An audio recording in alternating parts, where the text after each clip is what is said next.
तुझी लायकी तरी आहे का? लायकीत राहून बोलायचं. हा, एकतर लायकी बघत नाही आणि चालला आम्हाला शिकवायला. अरे हट, निघ रे. किती सहज बोलून जातो ना आपण समोरच्याला असे वाक्य आणि असे शब्द. पण कधी विचार केलाय समोरच्याला त्याचं किती वाईट वाटलं असेल ते? आपण बोलून विषय सोडून देतो हो, पण ज्याला बोलून जातो त्याच्या मनावर कायमचं कोरून जातो ना, आणि आयुष्यभर त्याच्या मनावर कोरलेलंच राहतं. आणि हा शब्द त्याला सतत दुःख, वेदना, त्रास देत राहतो.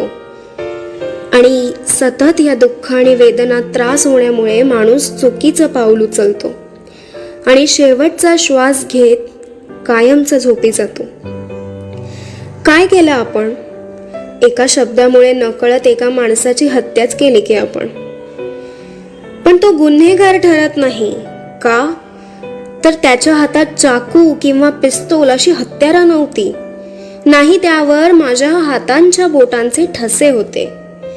मी काहीच गुन्हा केला नाही, तसं पण त्याची लायकीच नव्हती म्हणा जगायची. बरं झालं मेला. पण तरी सुद्धा त्याला धांपत्ताच नव्हता की अरे वेड्या, तुझ्याच या शब्दामुळे मेलाय तो. खूप गर्व आणि अहंकाराचा माज असल्यामुळे दुसऱ्यांची लायकी काढायचा कायम. कारण त्याचे पाय जमिनीवर नव्हतेच तर हवेत उडत होते. पण हवेत उडताना पडत पडतच उडत गेलेलो हे तो विसरून गेला होता. का विसरला? कारण पडताना त्याला जास्त मोठी जखम झाली नसणार. जर मोठी जखम झाली असती ना तर तो विसरला नसता की मी कसा उडलोय, कशी झेप घेतली आयुष्यात. अशी उडणारीच माणसं दुसऱ्यांची लायकी काढत बसतात आणि मोजू शकत नाही इतक्या माणसांची हत्या करत असतात. आणि मनुष्य प्राण्याच्या नजरेत नाही तर देवाच्या नजरेत गुन्हेगार ठरतात. आणि मग पुढे असं होतं, काही वर्षानंतर तो उडून उडून खाली थकून पडतो आणि मग दुसरा कोणी उडणारा त्याची लायकी काढून जातो. असंच झालं पाहिजे रे तुझ्यासोबत. बरं झालं पडला, तसं पण लायकी नव्हतीच तुझी. आणि लायकी हा शब्द त्याला मधमाशी टोचते त्याहूनही जास्त जोरात टोचला. कारण हा शब्द बाप जन्मात त्याला कोणीच ऐकवला नव्हता.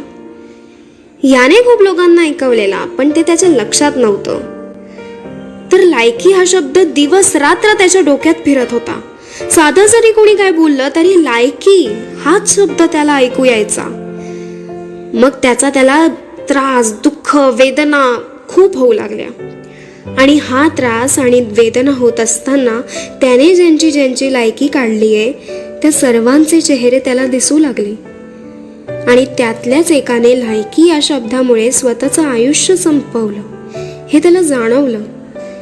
तेव्हा तो खऱ्या अर्थाने जमिनीवर पडला आणि निर्णय घेतला की स्वतःला संपवायचं. कारण त्याला कळलं, मी खूप मोठा गुन्हा केलाय तर शिक्षा तर हवीच. आणि ज्या एकाची त्याने शब्द हत्या केली त्याची माफी मागत त्याने शेवटचा श्वास घेतला. मित्रांनो, शब्द जपून वापरा.